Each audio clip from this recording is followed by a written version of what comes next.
Here I have OPPO A1X, and today I'm going to show you how to enable Portable Hotspot on this device.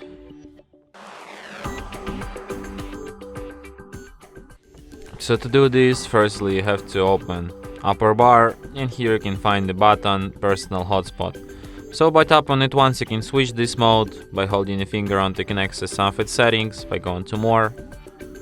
So here you can, for example, change its name. Here you can change its password. Here you can change its security protocol. You can change its IP band. You can set your hotspot to be hidden. You can also display QR code to instantly connect to your hotspot. You can manage connected devices, like you can add them to block list. You can set up maximum amount of connections. You can set up data usage limit. You can automatically turn off hotspot when no devices are connected for 10 minutes.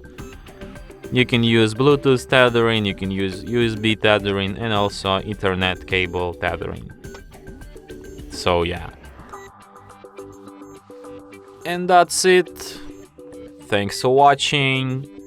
If you find this tutorial useful, don't forget to hit that like button and subscribe to our channel.